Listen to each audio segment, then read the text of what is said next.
येणाऱ्या 15 दिवसात हे झाल्यानंतर 15 दिवसाच्या आत हे सोयाबीनचे पैसे सुद्धा कापसाचे पैसे सुद्धा शेतकऱ्याच्या खात्यावर जमा होतील। 5,000 रुपये प्रति हेक्टरी देण्याचा निर्णय केला। हे 7,000 कोटी रुपयाची रक्कम विम्याची पोहोचते आहे। त्याच्यानंतर आज मला अभिमानाने सांगावं असं वाटतं की कधी नव्हे ते या देशात पीक विमा लाभार्थ्यांची संख्या 2023-24 मध्ये 1,70,00,000 शेतकऱ्यांनी वेगवेगळ्या पिकावर म्हणजे एक तुम्ही म्हणताल की आता 1,70,00,000 शेतकरी खातेदार नाहीत, पण आंतरपीक जी आहे त्या आंतरपिकावर सुद्धा त्यांनी 1 रुपयात आपला विमा भरला आणि त्याचा फायदा सुद्धा फार मोठ्या प्रमाणात झाला। मी आकडे निहाय या ठिकाणी सांगणार आहे। सुधारित पीक विमा योजना खरं तर 2016ला चालू झाली। मागील वर्षी मी कृषी विभागाची जबाबदारी घेतल्यानंतर आदरणीय दादांनी ज्यावेळेस कृषी विभागाची माझ्यावर जबाबदारी दिली आणि 1 रुपयात पीक विमा या क्रांतिकारी योजनेची अंमलबजावणी सुरुवात करण्याची ज्यावेळेस माझ्यावर जबाबदारी आली, त्या कार्यकाळात जवळजवळ 1,71,00,000 शेतकऱ्यांनी या योजनेत सहभाग नोंदवला आणि यात एकूण पेरणी क्षेत्र 70% जास्त या राज्यातलं विमा संरक्षणाखाली आलं। मी निवड एवढ्यावरच थांबलो नाही, हा कृषी विभाग एवढ्यावर थांबला नाही।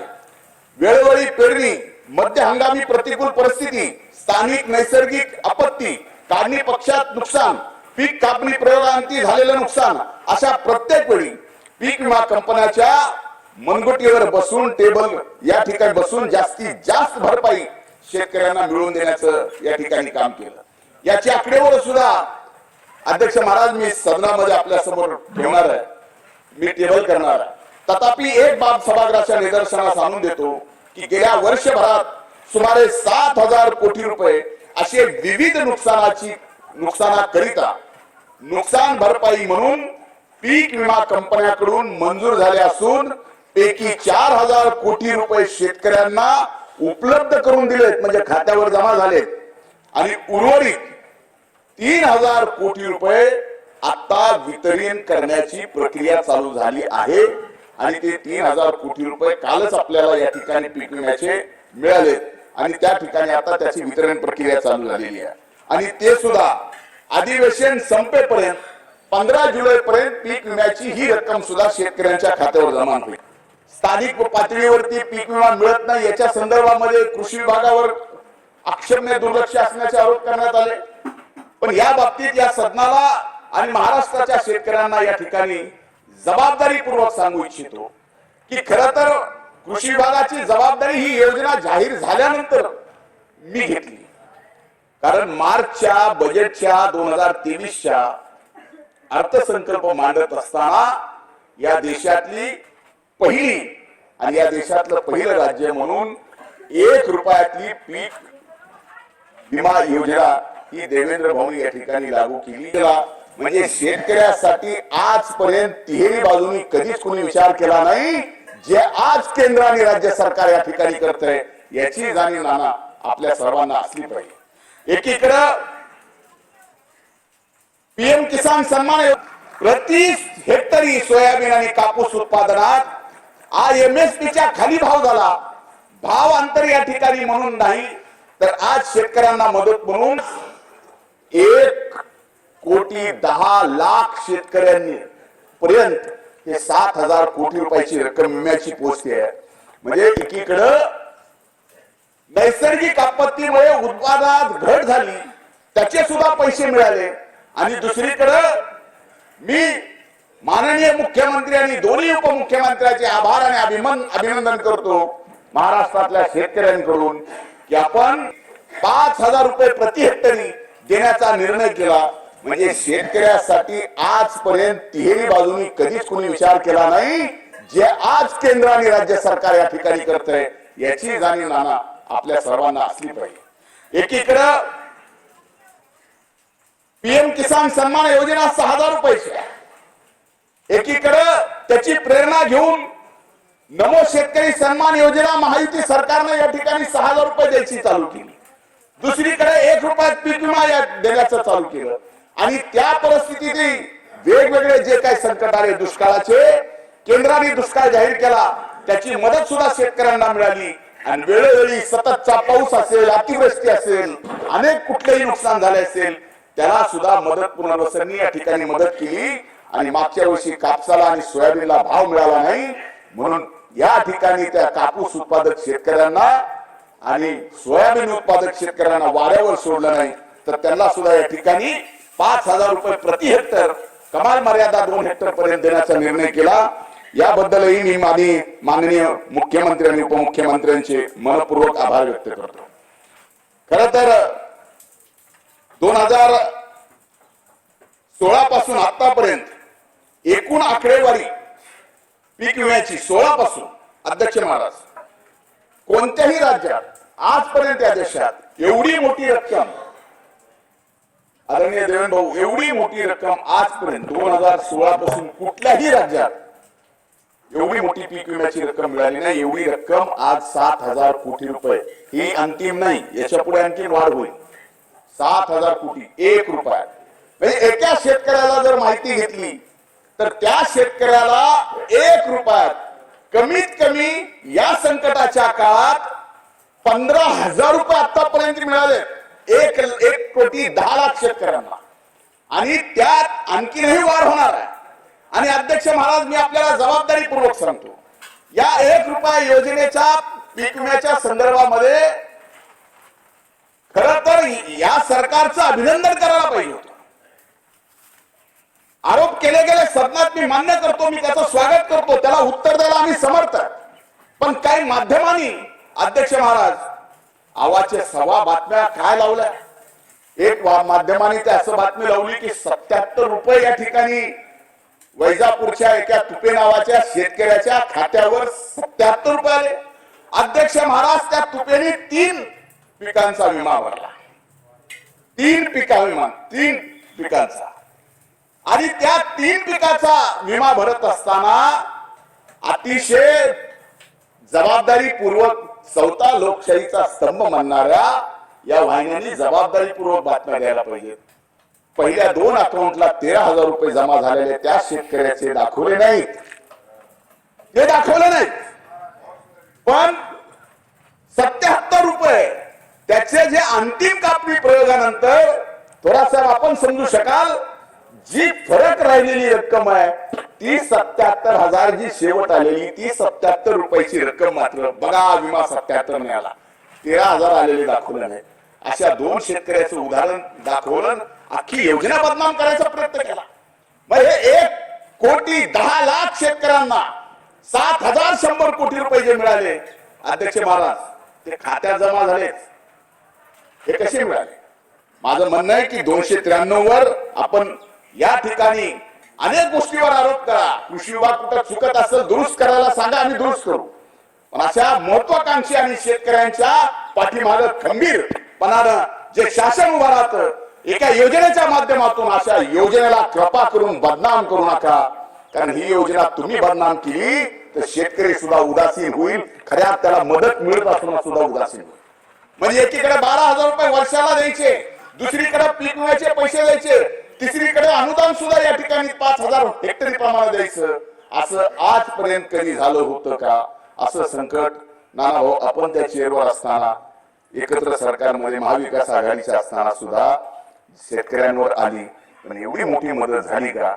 याचं सुद्धा आत्मचिंतन करण्याची, आत्मपरीक्षण करण्याची गरज आहे आमच्यावर आरोप करत असताना। नाही, तिकडे पण बोलतोय मी, मदत पुनर्वसन तिकडे होतं आपल्या, म्हणून याचा अर्थ असा आहे,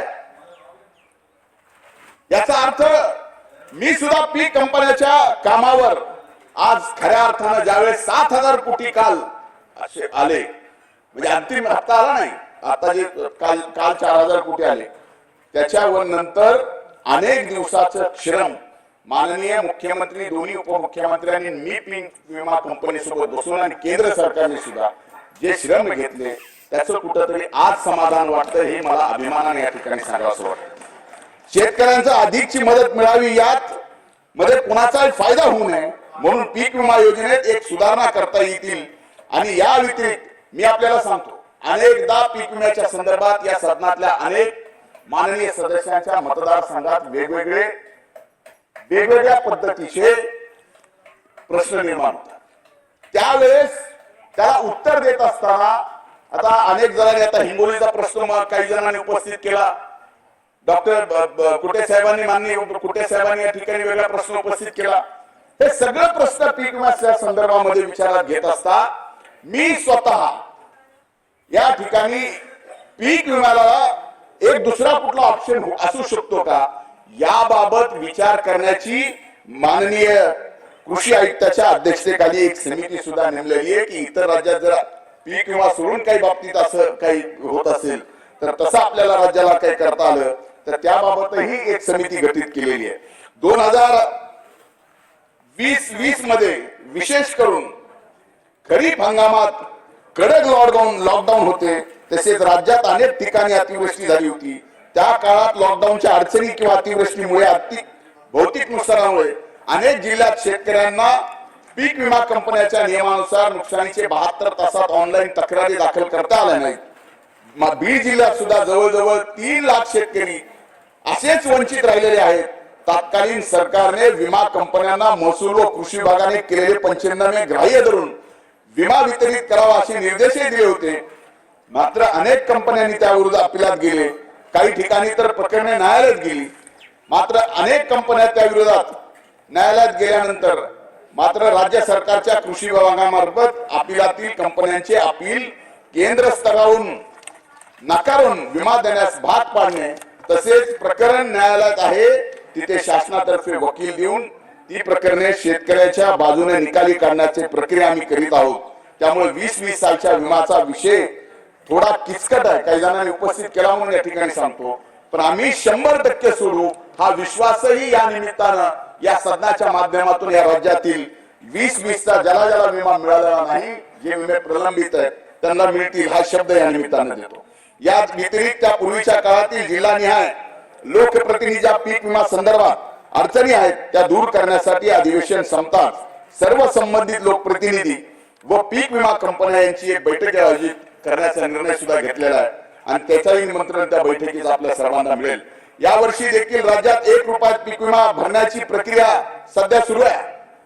आजपर्यंत 62.23 लक्ष इतक्या शेतकऱ्यांनी या योजनेमध्ये योजनेत सहभाग घेतला आणि शासनाच्या पोर्टलवरून विमा भरताना काही सीएससी केंद्र चालक शेतकऱ्याकडे अधिक रकमेची मागणी करत असल्याच्या अनेक तक्रारी येत आहेत. केंद्र चालकास एक विमा अर्ज भरण्यासाठी 40 रुपये प्रति अर्ज दिले जात असताना त्यावेळी शेतकऱ्यांकडून 1 रुपयावर पैसे घेऊ नयेत याबाबत वेळोवेळी आवाहन करत आहोत. त्याबरोबर केंद्र चालक आगाऊ रक्कम मागत असतील तर कृषी हेल्पलाईनच्या व्हॉट्सअप नंबरवर थेट तक्रार करावी असे देखील आवाहन शेतकऱ्यांना केले आणि अशी तक्रार आल्यानंतर अशा केंद्र चालकावर कारवाई करण्याच्या संदर्भामध्ये सुद्धा आपण या ठिकाणी कमी पडणार नाही हे या निमित्ताने मी सांगतो. याबाबत कापूस सोयाबीनच्या हमी भावाच्या संदर्भात सांगितलं. अध्यक्ष महाराज या बाबतीमध्ये आता ज्यावेळेस जिलोटीन पुरवणी मागण्याचा विषय संपल्यानंतर येणाऱ्या 15 दिवसात हे झाल्यानंतर 15 दिवसाच्या आत हे सोयाबीनचे पैसे सुद्धा कापसाचे पैसे सुद्धा शेतकऱ्याच्या खात्यावर जमा होतील. या बाबतीमध्ये मला आपल्याला एवढंच सांगायचं आहे की मुळात हमी भाव या बाबतीतला विषय शेतकऱ्यामध्ये नाराजी मला सांगा अध्यक्ष महाराज 2019 मध्ये 19 नंतर काही वर्ष जे माननीय ज्यांनी आरोप केले ज्यांच्या नेतृत्वाखाली मंत्रिमंडळात होते का त्यावेळेसची एमएसपी त्यावेळेसचे राज्याचे माननीय मुख्यमंत्री ठरवत होते का? जगभरातल्या सोयाबीन असेल कापूस असेल या सगळ्या पिकांच्या बाबतीमध्ये चढ उतार जो होतो त्या चढ उतारावरती आपल्या देशातल्या सुद्धा पिकांची एमएसपी कमी जास्त आणि त्याला एमएसपी पेक्षा जास्त भाव मिळावा मागणी डिमांड सप्लाय ह्या सगळ्या गोष्टी आहेत ज्याला कारणीभूत आहेत. पण त्याचाही जबाबदारी या ठिकाणी आरोप आमच्यावर करण्यात आले. ठीक आहे तुमचे आरोप सुद्धा आम्ही घेताना सूचना म्हणून घेतले पण तुम्ही आरोप करायच्या अगोदर आम्ही सुद्धा या ठिकाणी अभिमानाने सांगतो की देशात पहिल्यांदा असं एखादं कृषी राज्य आहे कृषी विभाग आहे की ज्यांनी 5 राज्याचे या आपल्या मुंबईमध्ये कृषी मूल्य आयोगाची बैठक लावली आणि देशाच्या कृषी मूल्य आयोगाच्या अध्यक्षाला बोलवलं आणि सांगितलं की इतर राज्य आणि आमचं राज्य याच्या जमिनीपासून, जमिनीच्या आतल्या पाण्यापासून इतर सर्व गोष्टीचा फरक वेगळा आहे. त्यामुळे सोयाबीनच्या भावापासून इतर सर्व भावात या ठिकाणी वाढ करावी असा पहिल्यांदा या देशात कृषी मूल्य आयोगाच्या अध्यक्षांना 5 राज्यांची बैठक झाली आणि हे कृषी मूल्य आयोगाला मान्य करावं लागलं. कृषी मूल्य आयोगाचे आता 5100 रुपये सोयाबीनला भाव मिळावा म्हणून शिफारस या ठिकाणी कृषी मूल्य आयोगाने केलेली आहे. आणि मला खात्री आहे आदरणीय मोदी साहेबांच्या नेतृत्वातलं हे केंद्र सरकार